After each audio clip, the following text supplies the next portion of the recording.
If something is going wrong, I don't need to deal with it. If I perceive that my efforts will yield no good result. You have to be a special kind of crazy to know that your best efforts would give you no good result and you still go ahead and keep fighting. You only fight for a relationship when you assume that there is hope left in it. Now, there are those of us who got married. We got married, and there are a few of us in the room tonight. And we got married with the best intention. There's some of you who are engaged to be married, and you are engaged with the best intention. Your mind is that from this engagement, we're going to transition into being a wonderful couple, and any engaged couple that I talk to assume that they will always be the best husband and wife. Nobody plans for when, not if, when things begin to go downhill. Because the very nature of love is that it can only be love if it's tested. So you date, you get engaged, and then you start planning the wedding. And even if there are differences of opinion and there are arguments about the wedding, you're just willing to hold on. Because hope says maybe the wedding will be the only thing we have an issue about. And when we get married, then things will smooth itself out. And we always hope for the best. Because our desire is to get married. So when you would have accomplished the marriage part and the storm hits you, then the thoughts become, what do we do now? One partner will say, whatever happens in this house stays in my house. Another one says, but I call my mother and ask her what to do. And the next one said, oh, so you want to be mommy's boy now, huh? Everything is mommy. And you start trying to figure out, who can I talk to when I have a crisis situation? Now, to understand this, we have to go to the ICU. And in the ICU, you're going to see why many of us, because the last family empowerment night we had, we spoke about what do we mean when we say, I love you. Tonight, you will honestly see how many people you have loved in your lifetime, if any. So, as I speak, you will keep glancing at this unit, and you shall see how well equipped this unit is. But you'll also agree with me that no one just enters the ICU like that. You agree with me? You only get there on that bed or the gurney when you have an accident, an incident, or a situation in which there was a deterring of your, decaying of your health.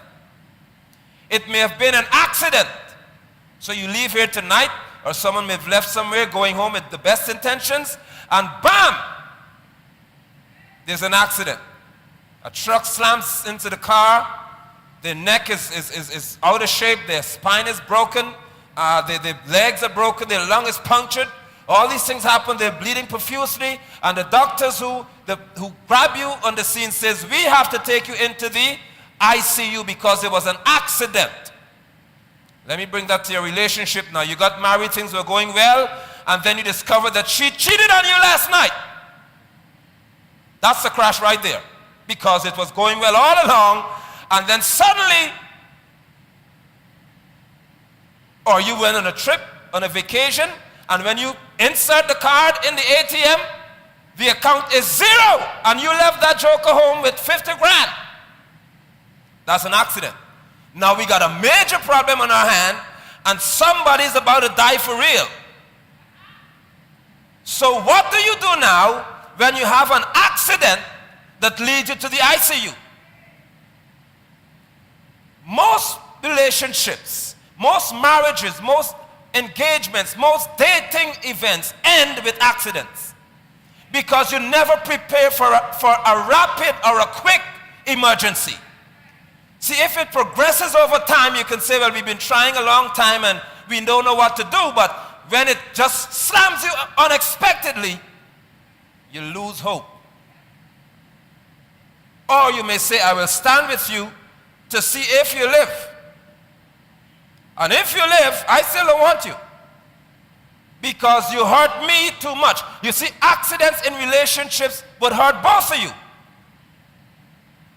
And it's so devastating that there are times when one person or the one who committed the act ends up in the ICU. But most of the times is the one who experienced the information gets there.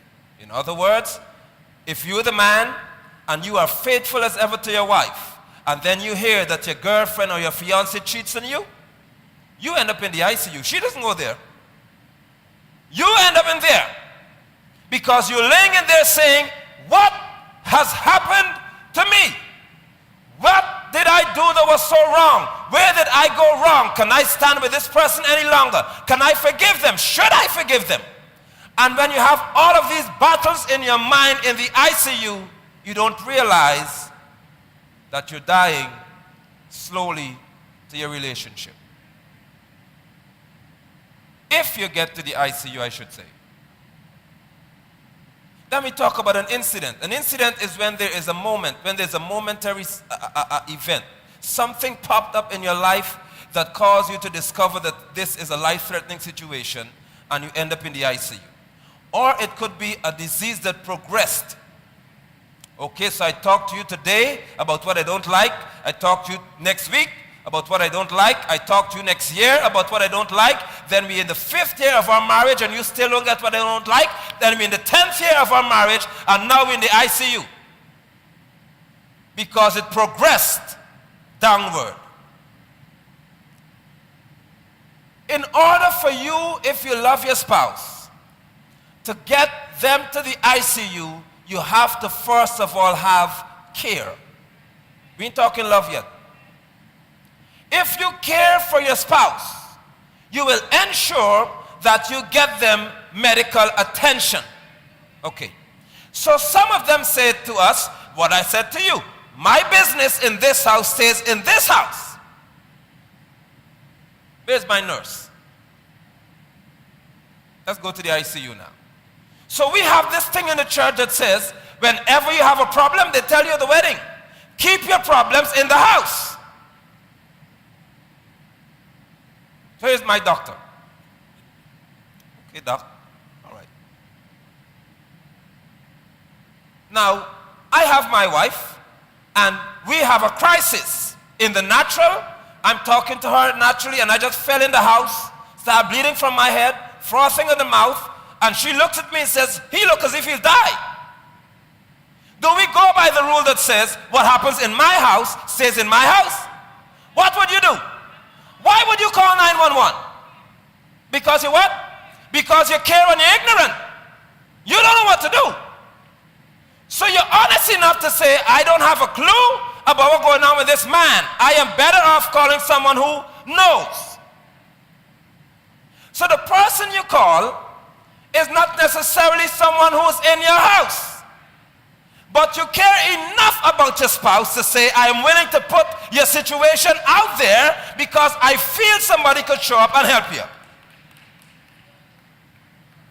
But what happens if instead of calling the nurse, I call my friend because my friend is the one who put us together? And my friend knows all my secrets, so my friend could handle she could handle the dark side. The question is your friend qualified? Or let me bring in medical terms, is your friend a registered nurse? So why are you going and trusting the care of your relationship to nurses who are not even registered to handle it?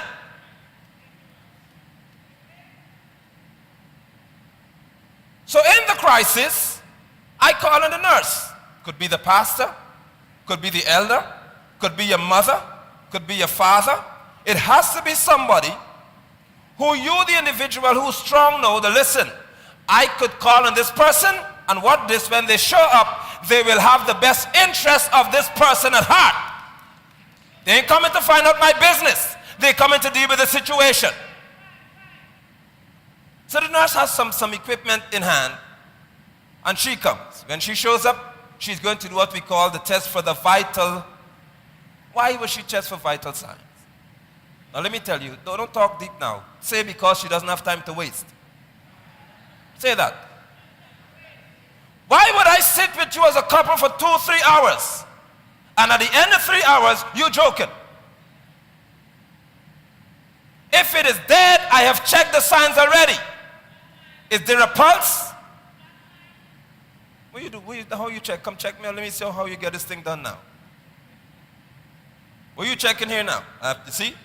Hear what she said? Take the watch off. This is important here. In other words, begin to strip yourself of what you feel is so important. And what you dress yourself up with, take it off. Because you're not coming to look pretty, you're coming to be healed. And most of you show up for counseling to look pretty and not to be healed. So you come with the whole mask on, looking all right, and don't want to strip yourself for the doctor to deal with your case. The first thing the nurse said to me was, take what you thought was pretty off. Because I can't fix you if you still want to look fancy. So go ahead, nurse. I took the watch off. Although I paid so much money for it, it don't count. She now said, do what? Put your hand in it. Why am I following her instruction? Right. The pro one, what you said, Shamaria? Because I want to live. My desire to live has me following the instruction of the one who I know could help me. So don't begin to cry and get upset when you realize that you're trying your best with your spouse and every advice they get, they don't follow. It could be they don't want the relationship to live. If you want it to live, you'll follow the advice. You shall follow the advice of the specialist if you want it to live. Don't tell me it's so hard to do. So she checks the vitals. She's looking at my blood pressure. How strong is the life flowing through your relationship? Let's start talking about some vital signs now. How strongly is the life, because blood is life, flowing in your relationship? Is it hanging by a thread? Would you need an infusion of blood or a transfusion of blood? She could make the assessment based on the pressure. So let me talk to them about the transfusion here, nurse. Why is it that you in the church, you have the A positive, which is the blood of Christ? Why are you taking transfusion from O negative? How in the world could a sinner give life to your relationship? Talk to me, somebody. I don't care how good Maury is. I don't care how good whoever is. If the blood is not the same as yours, they don't have a right giving you transfusion. Thank you very much. How could you sit in the council of the ungodly and expect life to come to your relationship? So they infuse the blood now. They infuse the blood in your vein, and your relationship begins to kick up in the first day. But then after a week or a few days, you begin to see some rashes coming on your skin. And some inflammation start coming because it is not compatible with you, doc. I don't mind how you feel in the instant. Just give it a long-term test, and you shall discover that the blood didn't match. And many of you sitting in here have lost people because you took the wrong blood. You don't take infusion from anybody who is not A positive. Don't do it, you're hurting yourself. So the first thing I will have to do is some trusted person will screen the blood and say, let me see if they could match. I know you need blood. I know you're desperate, but I'm better off waiting a while until the right one shows up. But you just so hurry for it to work tomorrow, you don't care what kind of blood they put inside of you. All you want to hear somebody tell you is, don't leave him. Don't leave her. And you're good for that. So the nurse has checked, and the nurse is going to ensure that the right blood gets into my system. She will also check to see the pulse rate of my relationship. Is it constant? or is it fluctuating? Pastor Reginald, most couples I deal with, their pulse rate is like that.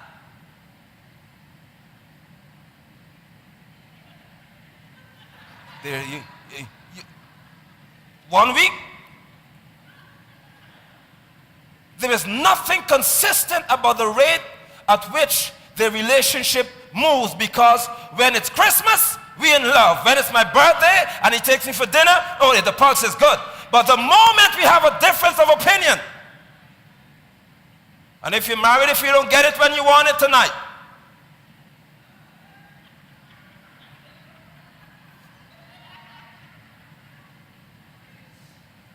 what is the pulse rate of your relationship? It is supposed to be consistent if you're a believer.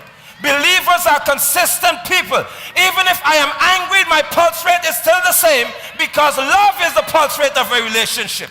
How could you be so deep in love today? But because we have a difference of opinion tomorrow, we start flatlining and hoping for the best. So she checked that. She checked my pulse rate. And then she says, okay, I now need to see how the heart sounds. And then she wants to see if my lungs are clear. How well are you breathing in your relationship? How? What you said? Take a deep breath. Another one.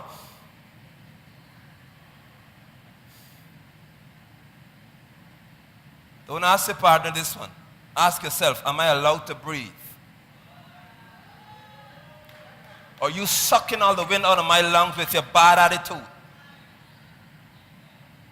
And every day I decide I want to go see my friend around the corner. You got a problem. I can't even leave you for 2 seconds. You can't breathe if I don't walk out your face. Every couple, every person needs air. Because if I can't have a proper exchange of gases, I shall die. Can you breathe? Can you breathe? What is the sound? Now you could breathe. Some of you got a whole big bag of air on you now. My nurse has checked the vital signs, and then my nurse has said, based on what I have discovered, you need to go here. You need to go here, because there's no way that I could give you the attention you need, because the nurse is now honest. What is now? The nurse is qualified to see if my life condition is threatening. She's not qualified to give me due care after her discovery. But you said, what stays in this house is in this house. And the nurse said, I have checked the house out, and you need to go somewhere else. Too many of you in here have got general practitioners as your health care provider. You have no specialist.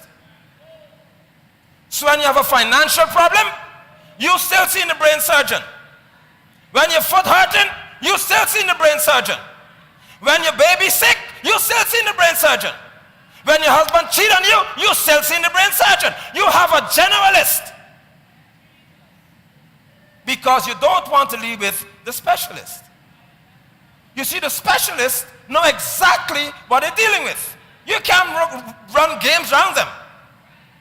The specialist says, this is what I'm qualified to deal with, and this is what we're dealing with. I see that you got a problem. That's what specialist tells you. I see the problem. This is the problem. You either trust what I say or you die. The generalist says, let's try this. Let's try that. Let's see if this works. Let me try this new one. Let me try. And we are entrusting our relationships to people who try to see if it works, instead of someone who has walked the road, who is qualified and able. So in the ICU, I call you back in a second, nurse. You could rest your leg for a minute. If you look at this unit, first of all, it is fully equipped. Fully equipped. And it's equipped with many of the equipment that has to do with a major word that you just don't like. when you're dating and married. It's called monitoring. You don't like that word. That's a cuss word for you when you're married. When you're married, you just arrive and nobody could talk to you. You answer to nobody because I'm a husband and I'm a wife. But that unit is filled with monitors because it always checks out what is going on. Because when your relationship is in a crisis, it has to be monitored.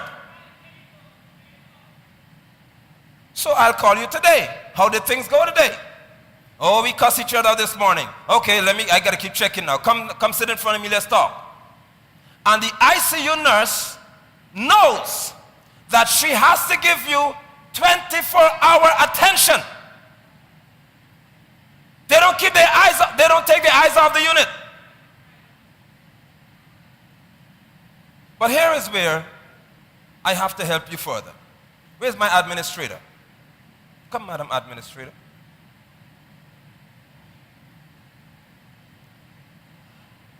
As well equipped as this unit is, there's somebody who is not in this unit. She's not a doctor. She's not a specialist. She is somebody who holds everyone in this room. Give me the next slide. Everyone in there answer to her. This is who you call the administrator of the whole hospital. The administrator says, I am going to look at how you handle the patient. Because you see, there's some doctors who may have a bad day this morning. And the nurse may have a hard day. Her husband beat her up, or somebody kick her down the stairs, and somebody break her, whatever it is, and the child is sick. So the nurses in here, one of them could have been having a bad day. The administrator says, you are here to take care of the patient. You're not here to put your issues on the patient. The administrator says, I'm going to assess your conduct. And if I find out that based on your behavior and your life circumstances, you are going to threaten the well-being of the patient, you're not coming into this ICU. Who is the administrator? He is called Holy Spirit. He ensures on every single day, he makes a critical assessment of every person you trust. And some people, he says, you fired because every day you come to work late since you got husband issues and you want to deal with the patient, you don't need to be here. The administrator always maintains one basic rule. This is about the care of the patient. Which hospital do you go to and see a patient taking care of a doctor?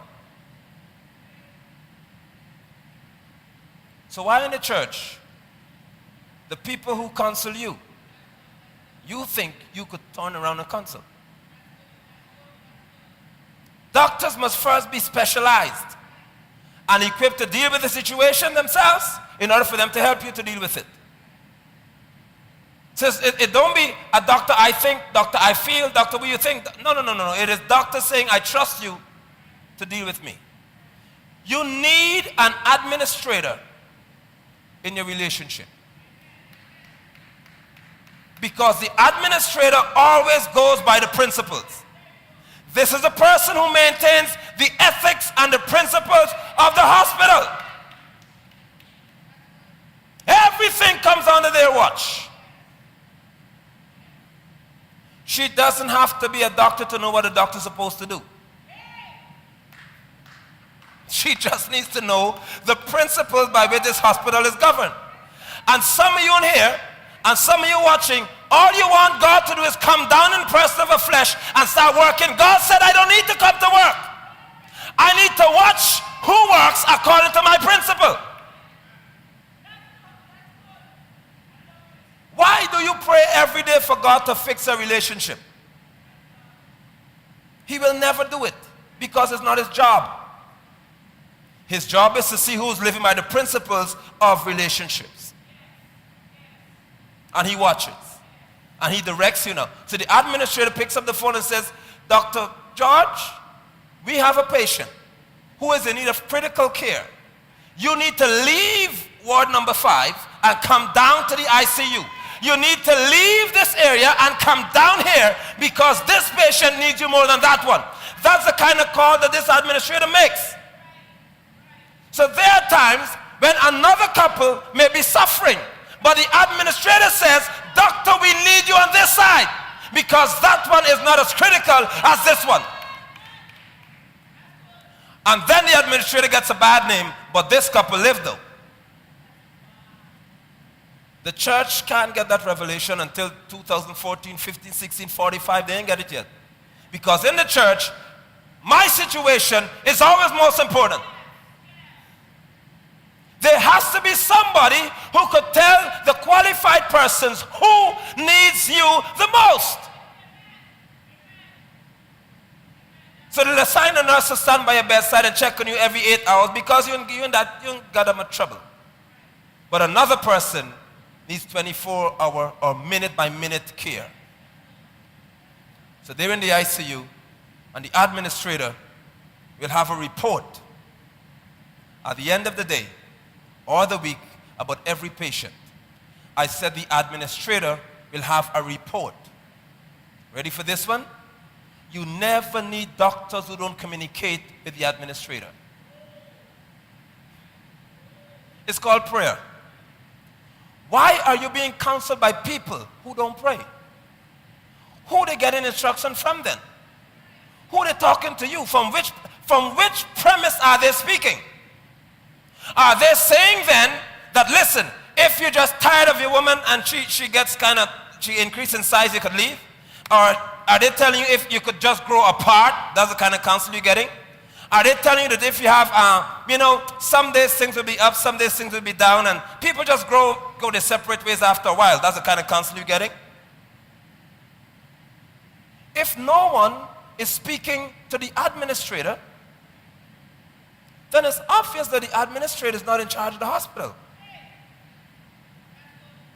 And there's no way that this administrator will allow the hospital to go without information or instruction.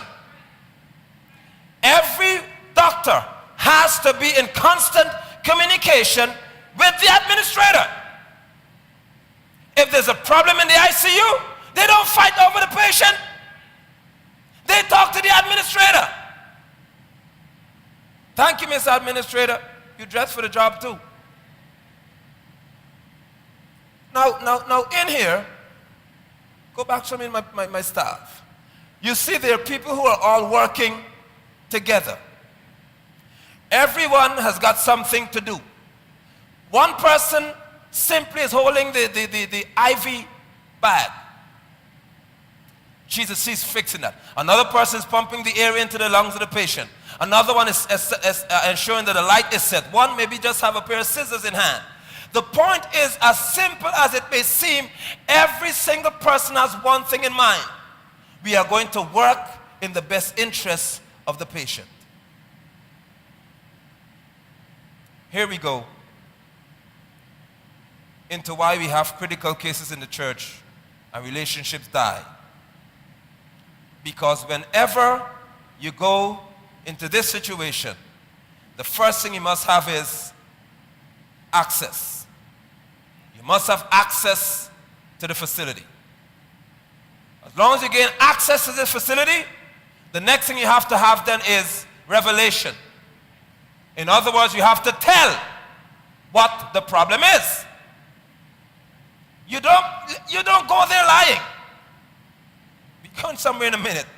When it gets to this critical stage right here, you might as well start talking the truth. Because if the relative is not a person talking, no, they can't talk. If the spouse cannot tell the truth, the wrong medication or the wrong attention could be given and that person dies. Now I know some people hope that that's the case. But that's why I said if you really love, you'll start with care. If you really care about the person, you're going to tell the truth. You tell the truth. We had a fight and I poked her with a knife. We had a fight and I pulled the trigger on him and shot him in the stomach. You're going to say what happened, because when you tell what happened, they will know how to handle the situation. Watch this. The cops never work in the ICU. Doctors and nurses go there. Don't think, therefore, when you sit before someone to counsel you, they should never have judgment in mind. They must have care in mind, because they are the caregiver. How you can leave counseling session, then the pastor and his wife talking, but everything negative about you? So you must reveal the truth. After you reveal the truth, what's the next one now? The person must then be willing to receive the care.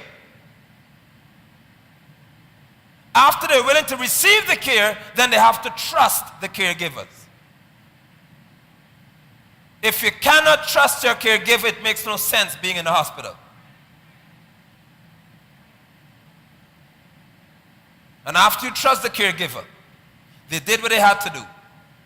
Generally, when you're out of the ICU, they'll send you back into the care of your loved one. It starts with care and it ends with care. Now, I save what I consider to be the best for last. And here it is. Come back for me, nurse. You'll play a different role this time. I think this one right here is needed in the church critically. Critically. Stand right here for me.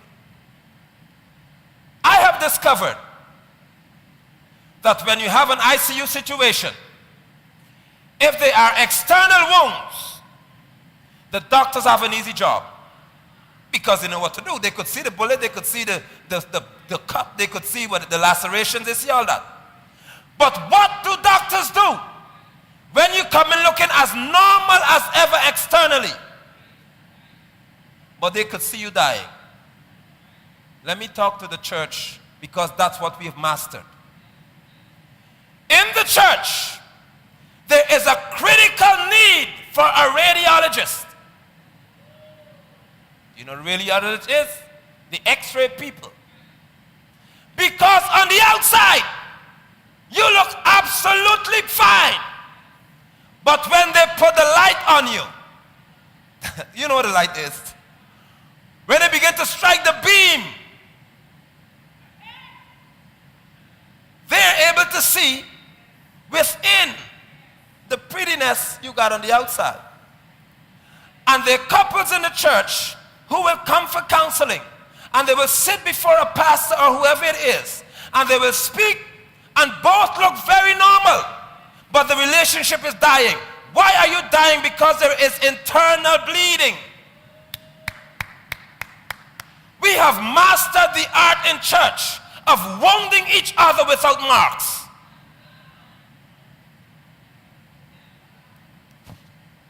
And it's called words. I know that if I'm the apostle and I punch for a lady in her eye, all of you will see it on Sunday. So I wouldn't hit her. I would use words and I will wound her, and you could never see the hurt. But she's bleeding internally though. So people can't figure out, how could this couple be living so well, smiling every Sunday, always hugging each other at church, kissing each other, and next week you hear the divorce? How did it happen? Next week he cheated on his wife. How? This man was faithful every Sunday. Faithful every Sunday indeed.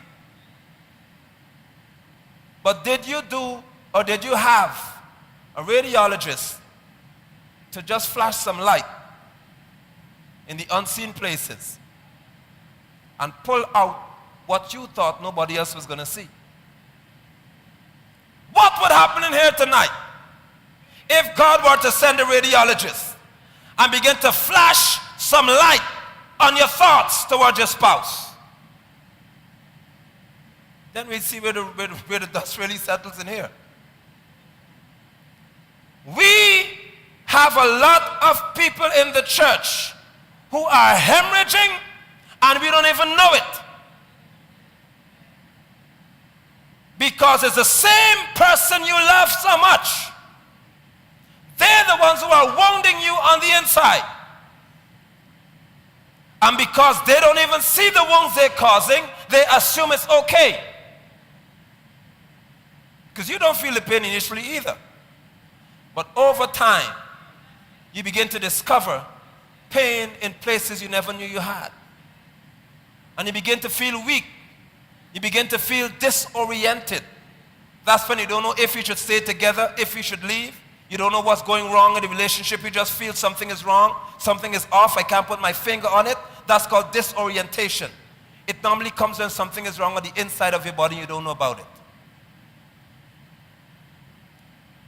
Who do you have that has the eye from God to look beyond your smile and your hugs? You said, baby? Okay. I generally ask every couple in this church, I don't mention me, tell me who is your caregiver. If you want me to do your wedding, tell me when I get through talking to you at the wedding, who you will talk to afterwards. Give me the name. Give me the name or the names. Let me see who you're dealing with here. And when you give me the names of the people, I ask you, who's this one? What spiritual position does he or she hold in reference to you? Who's this one? Now you're about to get married. Why you got a single person on the caregivers list? What advice could a single person give you about marriage problem? Who is this one? Is this one engaged to be married? Divorced? 3 times married? On the 4th wife? Show me the list. How well do you know these people? How long have you known them? Because if you're going to talk about your caregivers, they have to be trusted people.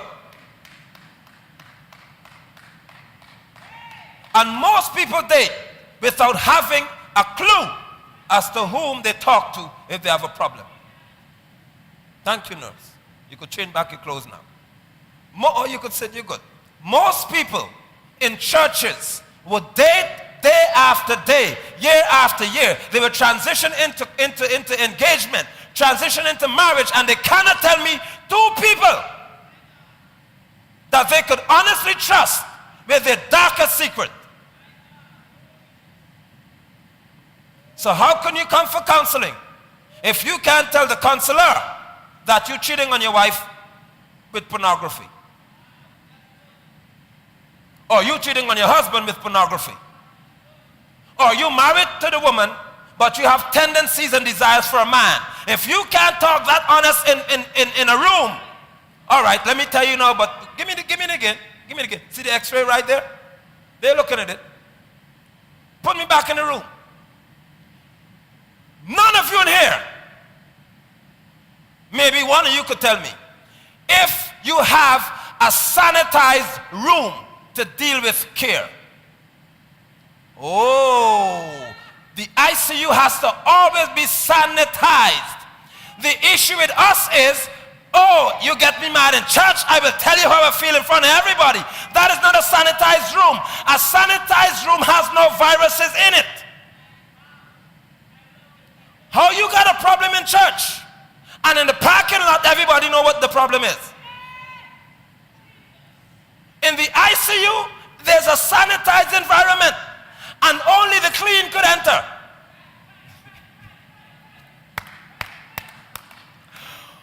Only the clean could enter. And upon departure you wash. I will not take to my house anything that I left this room with. My wife ain't got to hear about this. My boyfriend ain't got to hear about this. My fiance, because I'm washing myself of everything in the room. There are too many pastors in the church who got blood from this one, blood from the other one, blood from the next one. Some pus from this one, hairs from that one, skin from the next one.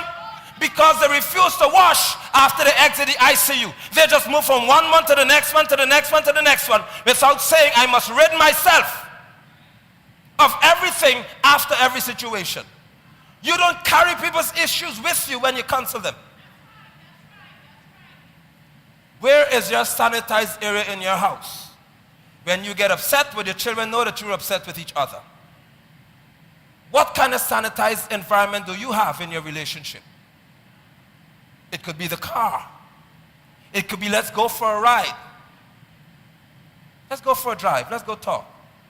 And you pour your heart out down the highway. That's your sanitized environment. It could be the office. It could be the basement. It could be a closet. It could be a bedroom.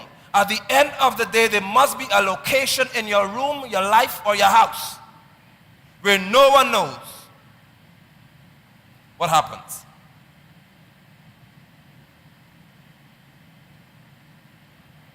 You don't ever give public care in the ICU. Why do we give public care in the church? How would you feel if I get up here and my Sunday sermon is about everything you told me Friday? And I start talking, you see this one who cheated on his wife right in this corner here? You see him? I just know he's no good. And I start preaching on my son in the church.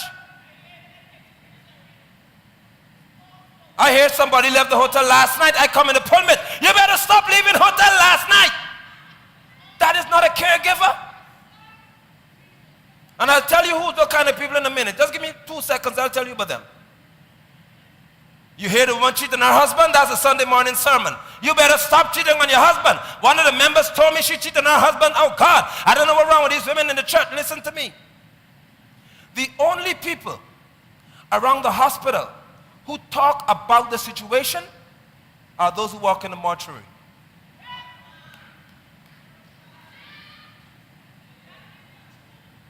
They always know why you're dead, what you're dead from, and the whole story surrounding the dead.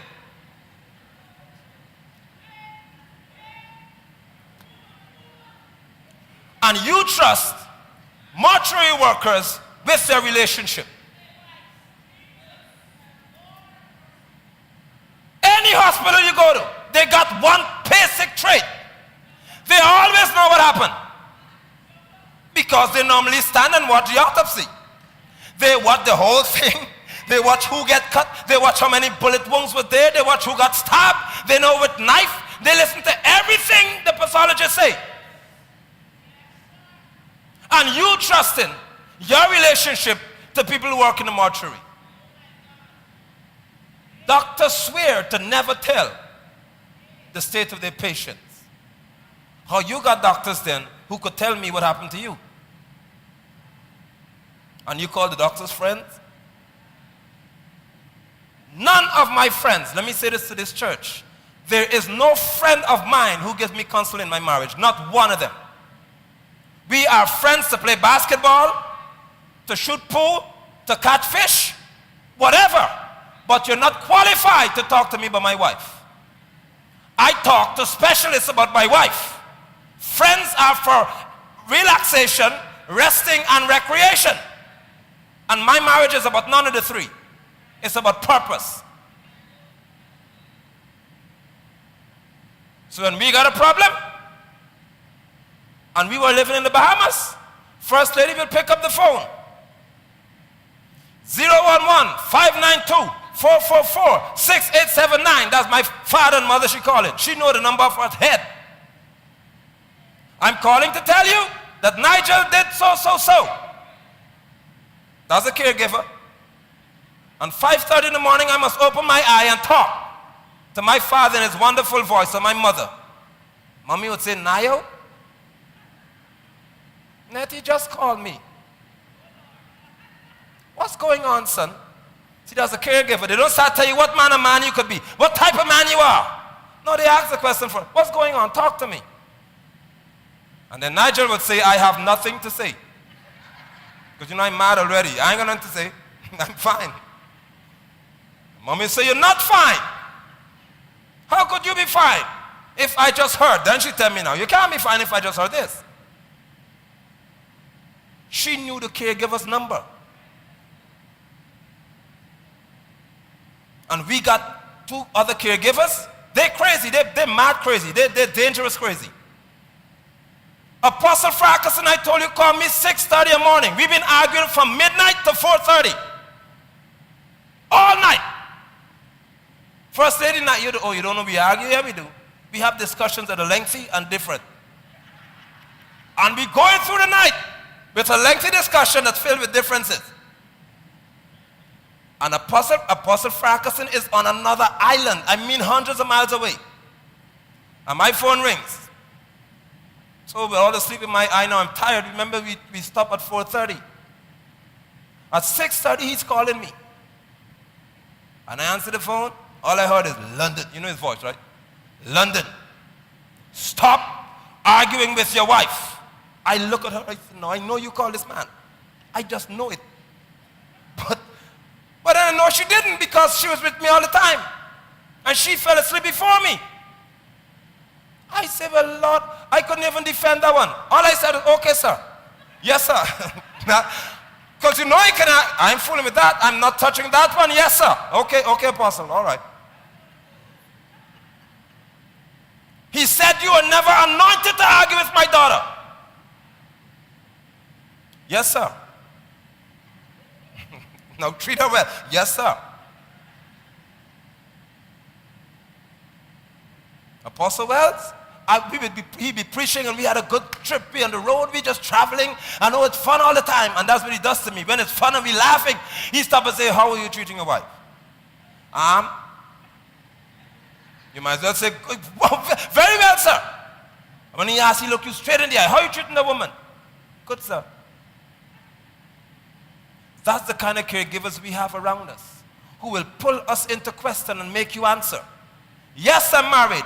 Yes, I'm almost 40, but yes, I understand the principle of accountability and responsibility.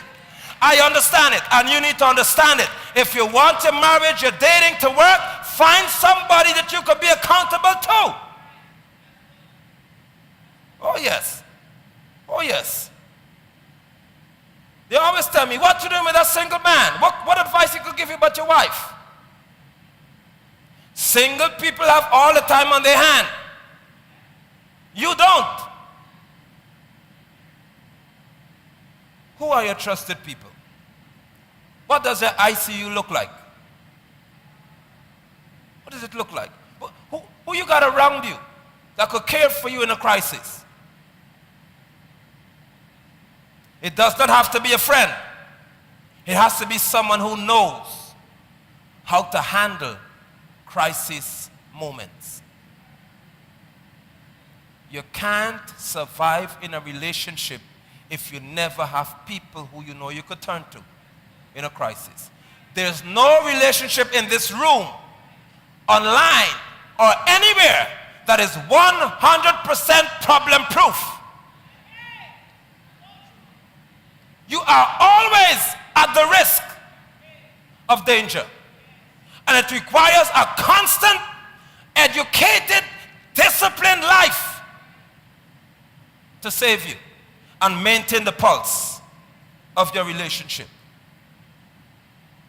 How quickly do you call for help when you need it? You need the radiologist.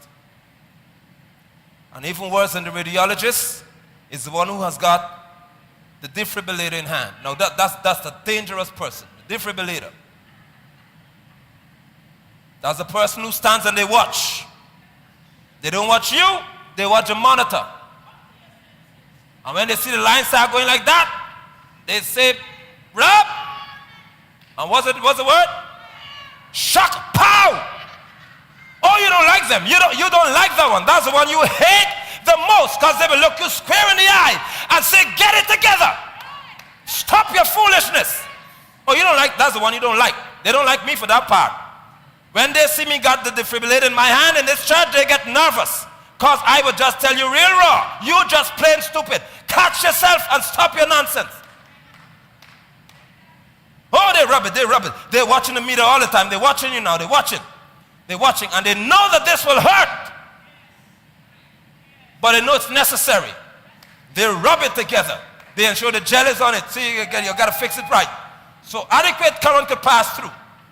And they set it to the right voltage. And say, on the count of 3, let's go for this. 3, shock it, bow. Oh. Because some people never get alive unless they're shocked. And my defibrillator sometimes is, leave him. Since he's that smart and he knows everything and he can't listen to anybody, leave that joker. My wife could testify. I sat with couples in my office and tell him, if you know what's good for you, you won't stay with this man. Leave him. That's the kind of counsel I give you. And then everybody, oh, you get together, you'll make it. Yeah, I don't get that kind of counsel. I assess the situation and I tell you the truth. It makes no sense staying together. Walk away. Some others I tell, leave him for a while. That's a shocker too. Pow! When you, oh God, where's she gone? Where he gone? You can't catch yourself now. Right. Now you're ready to walk in line and talk. But the person with the defibrillator in hand, oh, that's a dangerous one. Because this person, if they don't know when to shock you, they can shock you to death. And what we call him in the church, oh, every church, oh, he's an apostle. He's serious. Apostles aren't people who are serious. They are people who understand principles of the word and the ministry of Christ, which is the ministry of reconciliation. So you got people in the church who all they want, they don't want anything but a defibrillator. That's all they want in their hand, mommy. They don't get them any other tool. And they walk around the church with defibrillators in hand. All of them, pass, shocking. Before you know it, all the relationship dead. Nobody could breathe. Because everything for them is an extreme response. You never begin counseling with an extreme response. Even if it's somebody who cheated, it doesn't have to be extreme. So pastor, what do you do? If a couple comes to you and says someone would have been cheating or been caught in infidelity, what do you do, pastor? How do you deal with that? First of all, you ask some basic questions. You want to hear them? Who wants to hear them? Okay. Here's the first question you ask. Why? Give me the reason why you did it. Let's start with the why part. What is happening in your marriage that makes you not want to be faithful to your wife? Now remember, this is the ICU, so you might as well be honest now. Pastor, it's been 6 months and this woman don't want me to touch her. What does the pastor say when you hear that now? Do you say, well, you're right, you should do that? I can't say that. I have to bring the scripture. Wives, if you have a flesh problem, and you know your man got a flesh problem, you need to give him your body, according to 1 Corinthians chapter 3, because if you don't do that, 7, you can get a problem. Remember, you're dealing with a man who has a flesh problem. And the first thing is, you find in the church, people get married because the scripture said it's better to be married than to burn. But it's talking to carnal people. So you jump and get married to a carnal man and then think he'll be spiritual. A carnal man will always want your body. A spiritual man will always want you to grow. But you just don't want to burn, so you get married. Therefore, the foundation of your marriage is sex.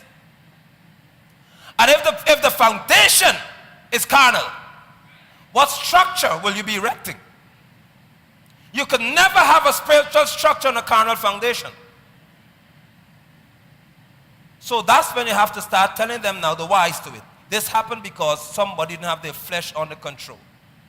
Then you have to now engage the couple into seeing the need now. Then first of all, the need for the person who's in the act of sin to transition into being spiritual. If they can transition to being spiritual, you never let them walk away on a promise. Because people could promise you anything for you to stay. But it takes a spiritual person for them to change. You don't want to go back on a promise. You want to go back on evidence. Ooh. Oh, they're quiet on that one, boy. They don't like that one. They just like the promise. I will never do it again, and you just run back to the house. Your life don't go like that. By their fruit you know them. So show me fruits of righteousness, and then you could have my fruit again. But you ain't taking the fruit just like that. This tree will drop stuff all the time. Show me your behavior, and then you're entitled. I'm sorry, and you just run back and I'm sorry. Show me that you are different. If you show me that you're different, then I know that you are different. So there's some basic. Why did you do this? Are you prepared to lead a life that turns you around? No, I know they say yes now. I know men. A man will say yes in a second. Yes, Pastor, I'm prepared to live right. Yes, yes, sir. Okay, fine. Now, if you're prepared to live right, are you prepared? The next one now is, are you prepared then for your wife to wait until she sees the right behavior? Then he starts saying, you see, Pastor, can she just forgive me like that? She just can't forgive her. Yeah, she can forgive you, but just answer me. You prepared to wait? Or this is after you leave the office, you run back home and just get wild again in bed and it's over. No. Let us ensure that your behavior lines up with showing me you would not repeat this action. The fourth question is very important, and most men don't like to answer it, nor women. The fourth question is, do you honestly think that you'll be inclined to do this again? That's when you see you, he started looking down, she looked at the wall. Because you know if you say yes, but you're in the ICU, you can't lie in the ICU. See?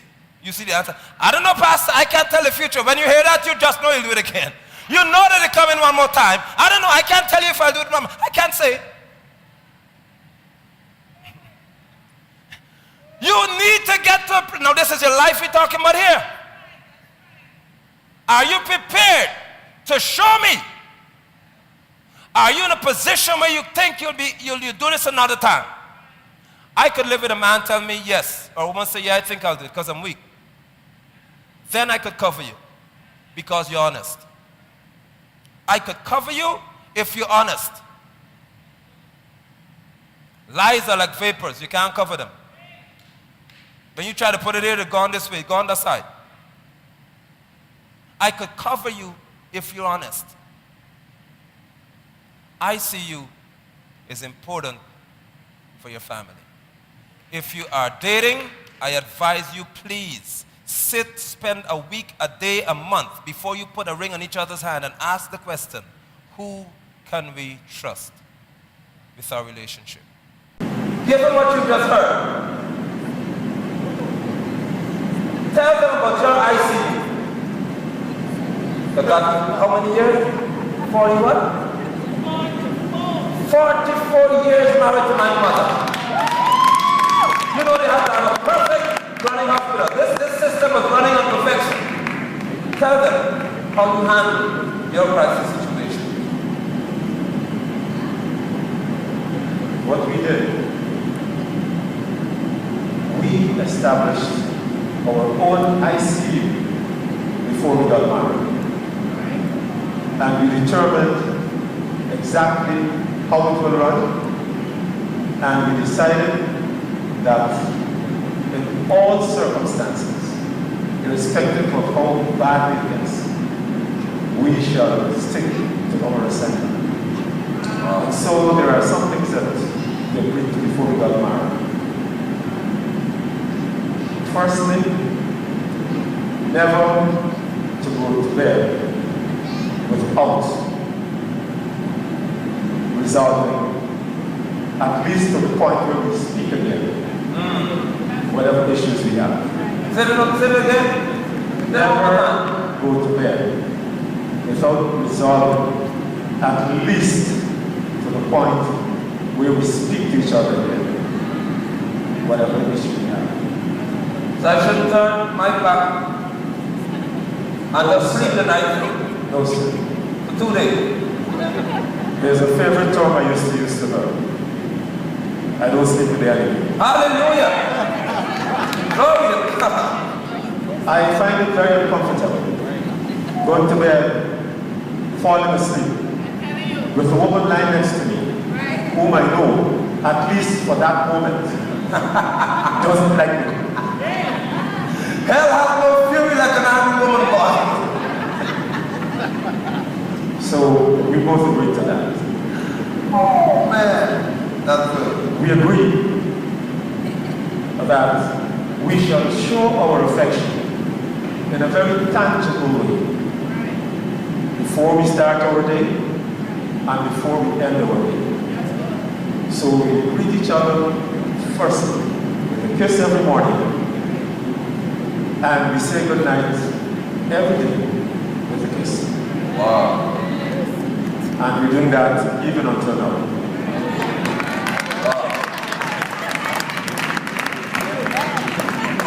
So, no, that is important because when I was young in my marriage, and I was not a Christian, and I was not very stable, I can tell you one of the toughest things you can do is try to kiss your wife when you know you're not straight.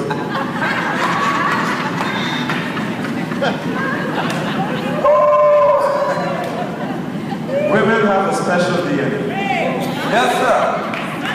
Anytime you're wrong and you kiss that woman, she knows. Oh, I mean you don't. That ain't true. But you know that she's right. That's something, well, I've never had to try to prove that I have that. But I know I've given her calls to put that to the test several times.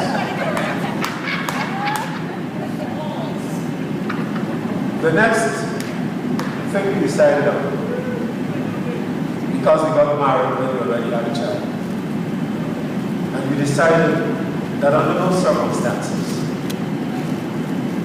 if we are to be good role models to our children, should our children see us quarreling and fighting with each other. Oh, that's good. That's very good. And so, I don't think that I've ever slipped up or she has ever slipped up in that regard. We have had many differences,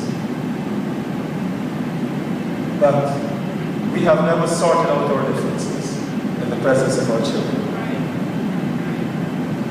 And our differences never lasted very long because, like you said, we had 24 hours to get it right. Right.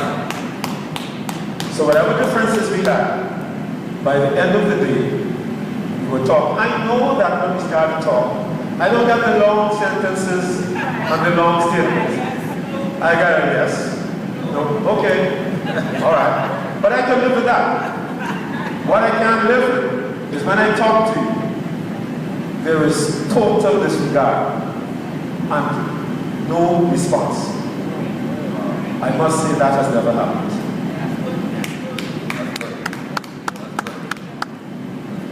And while we did not agree on this, but with time we learned in our relationship that it takes two to make a quarrel. And whenever we find that things tend to be getting a bit out of hand, one of us stops talking. Sometimes I will stop, sometimes she does. But, and even though we still have differences, you know, we still sometimes tread on each other's corns, as we say, Guyana. But we never allow it to get to the point where we get so mad at each other that we really don't want to talk to each other. Yeah, that's good. And the easiest way to do that is that someone in you has got to be strong enough and mature enough to end the difference before it gets out of hand. So those are some of the little things we did. But like I said, our ICU was formed and established before, and we were the practitioners. Pastor Jerry's and Sister Mayoki's are a unique situation. 40 days after meeting each other, they walk in the island here. Never knew each other before. Now you just need to have 2 ounces of common sense to know that if I never met you in my life, and in 40 days, mean you living in the same house? Okay. Okay. Because we're supposed to be adjusting and get, First lady and I have been married for 16 years. And I'm still trying to adjust, to figure out. Because Solomon had 1,000 women, and he told me that the ways of a woman are beyond finding out. I would die and can't figure out. And I still try. There's just an intrigue about a woman. I love it. I love it. I mean, I can't stand it all the time, but I love it. Now, you're a son of mine in ministry, and I want you to share with them tonight how you would have handled this settling in moment. How you handle it? When crisis came up, tell them about your ICU. Because, I mean, you had a lot of hours to talk, but talk to me. Talk to them. Tell them. Because it will help the younger ones in here too. Build their faith. Oh, my Lord Jesus. All right. I got to go back home, you know. No, talk enough to go home now. All right, okay. All right. Talk enough to give you access to the house still. Oh, my God. One of the biggest things about marrying somebody in 40 days is that there's a consistent mystery. And as spiritual as I can be, and as spiritual as I know she is, it was still a mystery when all the spirituality went away. I knew who she was in spirit. Wow. But I did not know her naturally. So when the Holy Ghost left and there was no more tongues to speak and there was no more discernment, it was, you have to deal with her, who she was. Oh my God. Right. And there was many times, fleshly wise, I have to say I wanted to run. I had one night, I actually left the house. I have never been so angry in my life to the point where I had to leave my house. Wow. And I left the house and I walked around. I walked a whole block. This is not a little block here. We were still in Newark at the time. And I walked the whole block in order for me to clear my mind. And when I got back to the house, it's like 3 o'clock in the morning. Right. I got back in the house and I began to talk to this girl and tell her everything that's in my mind. But what I was saying to her was not to hit the physical. Right. But it goes back to what you were talking about, that it was an internal bleeding. Ooh. So sometimes when, I'll give this best example. Most of the time, 80% of the time when somebody is driving and it's always the passenger that seems to always die. Right. Never Right. the person who's driving. So at that point, I was driving because I took control. I'm a control freak. Oh, that's good. So when she began to, try to get her way, I couldn't handle it. I couldn't handle the fact that she's trying to get her way. And I'm somebody who always dominating. Right. So by getting my own way, I basically took a crash course with our relationship and tried to kill her or have my ways. One way or another, I'm gonna have my way or she's gonna die. Somebody gotta go. And it's not gonna be me. Right. So by me taking control of the car and taking control of the relationship, it was her that was on the line. And I knew it because I was already up here and I wasn't gonna die. Right. I just needed her to get what I wanted. And the best thing I could say is, it's not about you. Right. For everybody in here, men and women. I had to constantly put myself down. And that's the biggest part.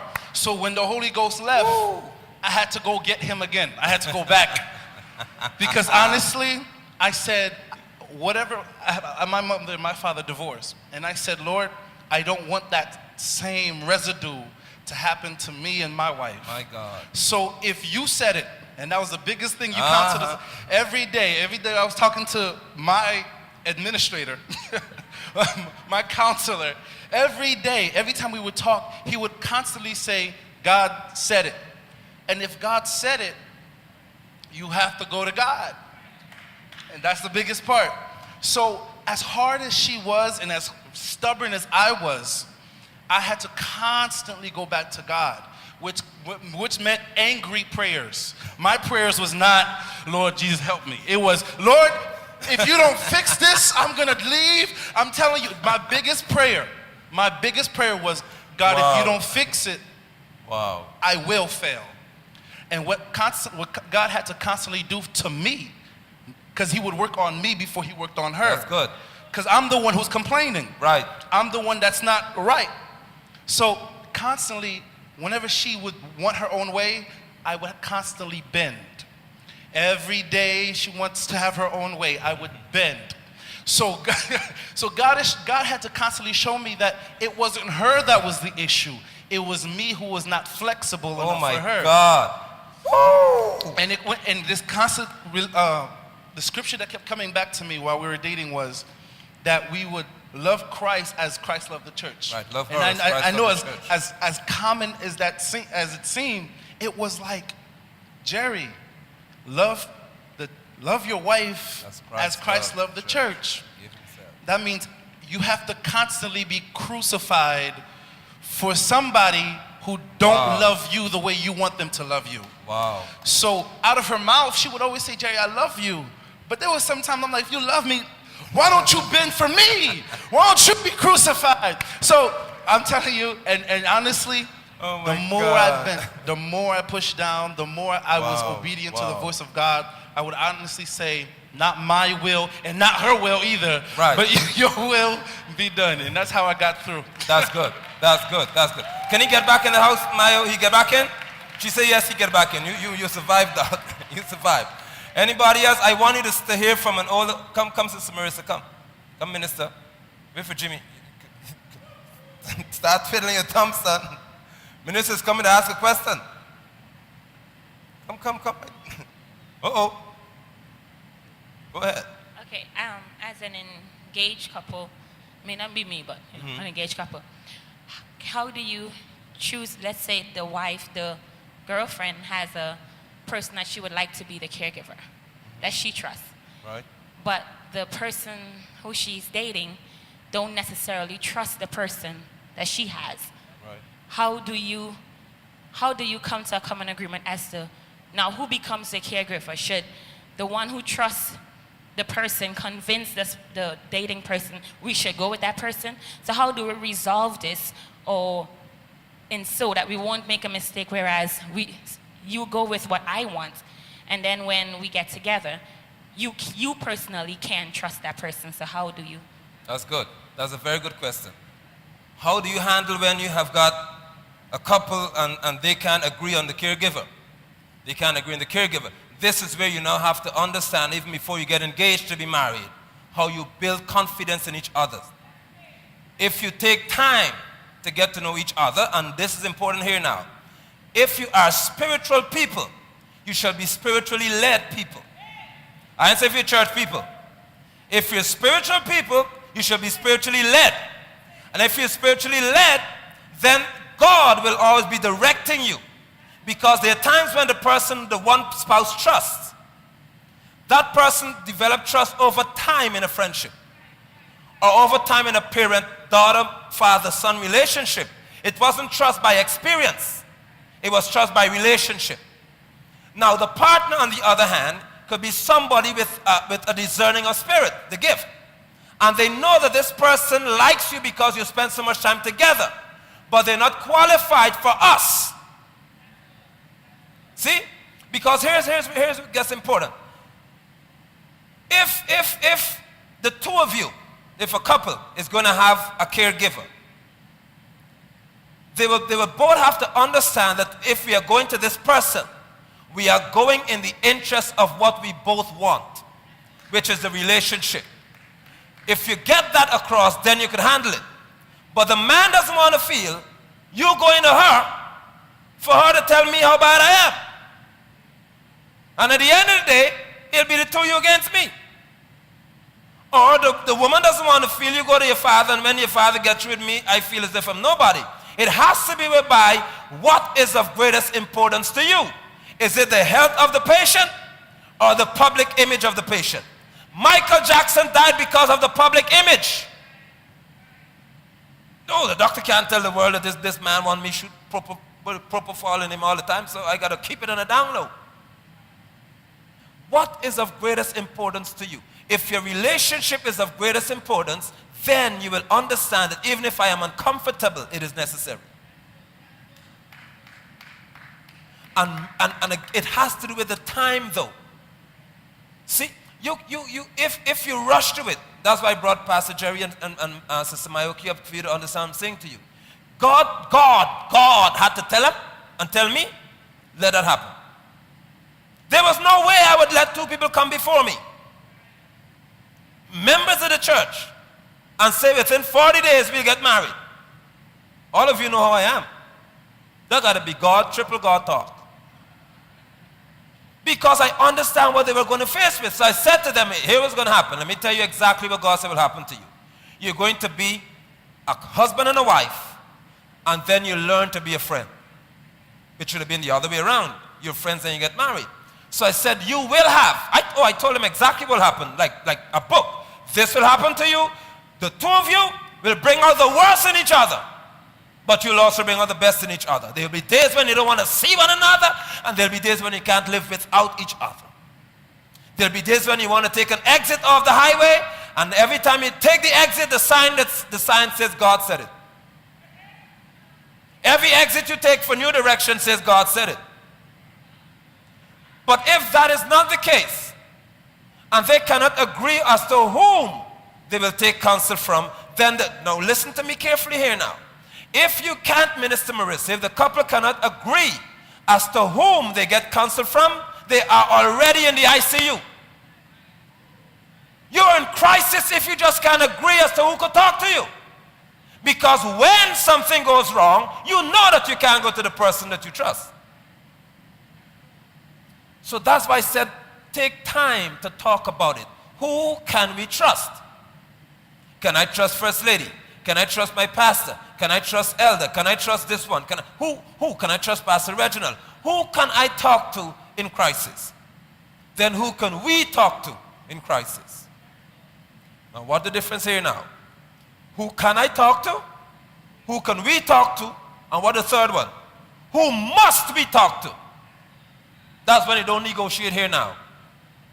And if you remember this church, I hope and pray that you know who is on the must list. Come, elder.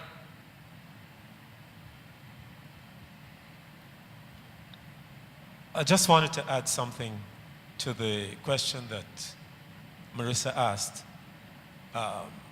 If you find yourself in a position where there can be no agreement with respect to your caregiver, then you're not ready to be married.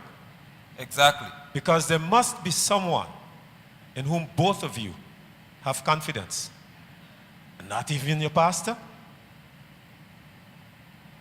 I mean, you don't trust each other's parents. And even if you agree to trust each other's parents or some other person, there's nothing wrong if it turns out that that trust was misplaced for you to discuss going somewhere else. Right. Because if you go to a caregiver, it's like going to a doctor and you find that the treatment is not working. Are you going to continue? Are you going to persist with that doctor? Or are you going to change and try another practitioner? Change. So. That's good. Come, Pastor. I know we'll have a lot of questions tonight. This isn't really a question, but Ashton, could you go to the slide with everyone in the room? And as I was sitting down and looking at this slide, and all these people are in this room doing something. Right.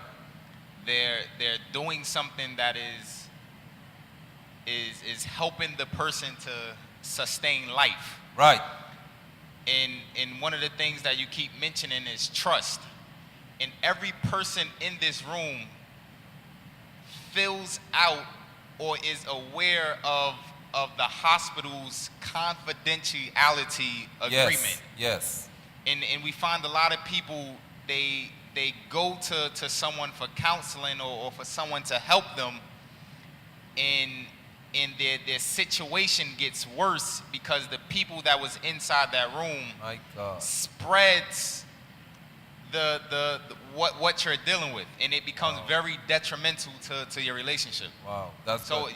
you gotta have trust in the person that you're trusting your information with, trusting your life with. Yes.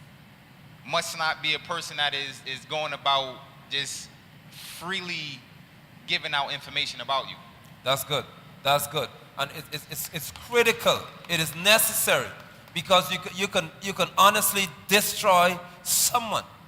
You can ruin their entire life if you divulge. I have sons who are preachers, daughters who are preachers, ministers, so other of you in this church. I have the members in here who work with me. How would you feel if you slip into the act of adultery, whatever it is, an identity of fornication, and expose it before the church? Think about it. And I say to every single son of mine in here, I tell him all the time, the worst I could feel from any member is if one of you tell me I couldn't talk to you because I just feel as if you'll talk about me. That I would resign tomorrow if that's how you feel. Because sheep could never be cared for if the shepherd can't touch them. So we have to have that kind of trust factor. And my point is, any son, daughter, member of this church, or anybody, people who aren't members of this church, talk to me. Anybody who tells me about their life, watch this carefully. If I don't invite my wife to the meeting, I listen to it. And I determine by God's wisdom what she's supposed to hear, if she should hear it. If someone talks to her, she determines by God's wisdom what I should hear. Because there's sometimes when God knows who should hear what. You got to understand that even if you're a pastor, your wife is a pastor. Your husband is not a pastor. You need to understand when the pastoral realm is necessary, when the couple realm is necessary, when the apostles realm is necessary, when the doctor's realm is necessary. You ever see any doctor carrying their wife in the ICU to work? You need to know what you're dealing with here because this is people's lives. And let me tell all of you this, and my wife, she respects me for this. First Lady knows that I love people so much, and I would cover sin so much, that I will never tell her something negative about you if you tell me. I will ensure she sees you in a positive light all the time. She will treat you right without any doubt in her mind. And my wife does the same thing, because we understand that whoever comes to us with the information, only if God tells us, you need to meet them together. But you know how a man would feel if he comes talk to me man to man. Pastor, I got to talk to you as a man. This is what I did. And I gonna come first, and he come here what he did.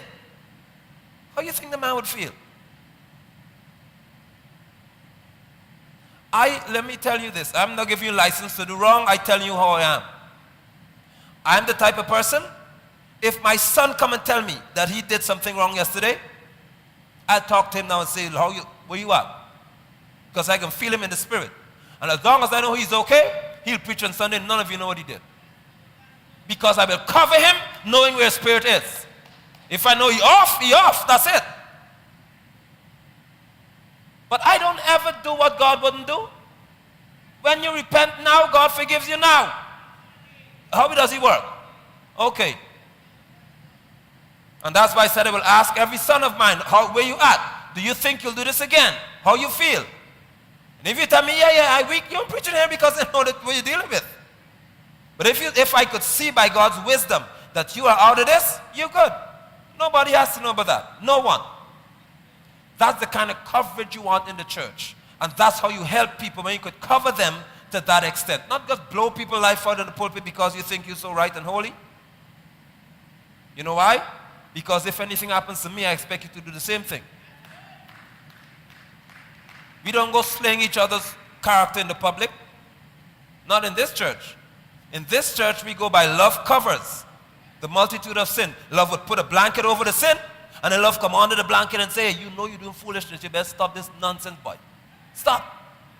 And love, when the enemy come, love got a blanket open. Oh, that's my... You can't even see them. Love says, talk to me when that one is weak. When the devil gone back, the love picks, hey, you ready? You good? All right. Face the public now. You're strong again. Love never presents the weak. Love never presents the weak to the adversary. I hope tonight helped you. I hope it did. I hope it honestly did. And I hope, for God's sake, especially those of you single, dating, engaged to be married, recently married, find yourself. You want to come, my? Find yourself people you could trust to talk to. And assess their blood type.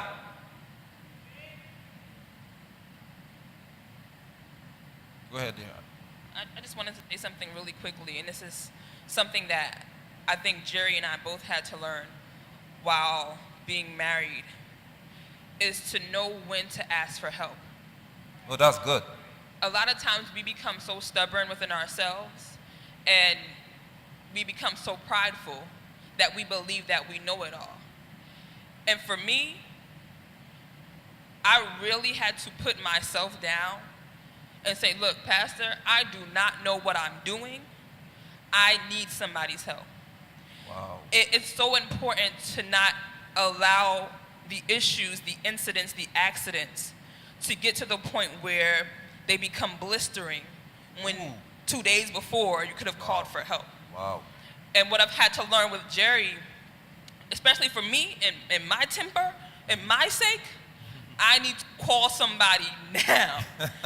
We could be in the middle of an argument, and I'd be like, give me your phone. I'm calling Pastor. I'm calling your father.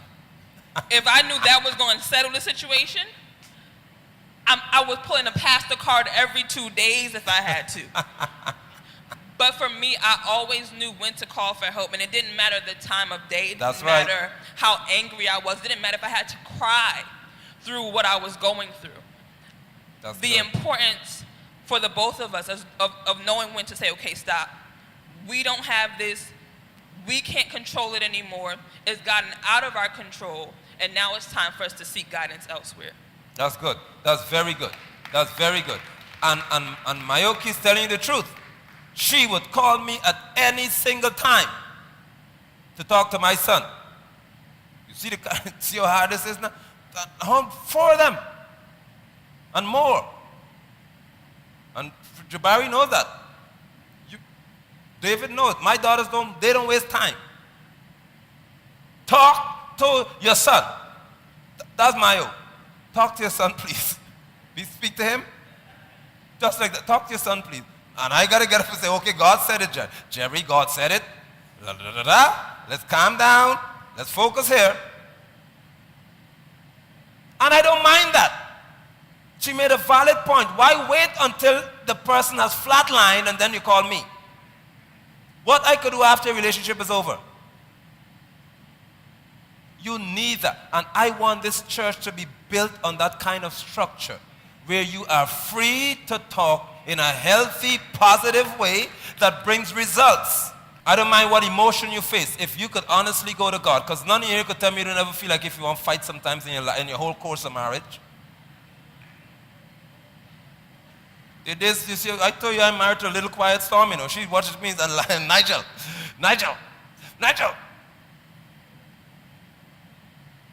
And then I say, okay, Lord, have your way. But every now and again, sometimes because the enemy always tries to step into your flesh and make you do stuff that will make you regret it in the spirit. So you need to tap into your spirit when you sense flesh is rising in your house. Somebody must always take the low road. Elder Daddy just said it. Someone must always say, you know what, I'll take the low road. I'll take the low road. But you should never take the low road to a low person. You need to understand that my husband and my wife is qualified for me to go down here and they'll maintain spiritual status. But how low could you get if he's way down there? And you can't even find him when you go low to find him. So the key is ensure that you have a sound spiritual footing. Before you talk about dating, marriage, engagement, build the foundation in your spirit. Those of you dating now and you engage, you've gone far, so start praying harder. Because the more you tap into the spirit realm, the Bible says those who wait on God shall get strength again. Strength to overcome the weakness you felt to make you sin. And they'll begin to mount up with wings as an eagle. So when God gives you an eagle eye view, you see things from a bigger perspective. So when you're like an ant, you see the man as a big man, as the man. But when you become an eagle, you see the ant. And say, I would never commit my life to such a joker. Not you. Because you see life on a broader scale when you wait for God. If you had delayed your marriage for 2 more years, you would have been single until now and happy. I just got to tell you the truth. See, I love her, boy. She's admitted in church every single time. Speed costs you big time. Many times you slow down. You don't get divorced if you slow down because you don't trip over the wrong thing. Slow down. Slow down. Why are you so desperate to marry me? Why are you so eager to get married to me so fast? Yeah, slow it down, Johnny. I know this is a lifelong commitment. We got a whole life to do it, so just wait. And when you see you start breaking him up, breaking her, slow down, they begin to manifest why they want to get married so fast, because they want control now. If you don't marry me within a month, I won't take you anymore. You see, you just heard it. And you're going to get married within a month? You might as well go as fast as you can and as far as you can. Amen? But tonight was good. I'm done.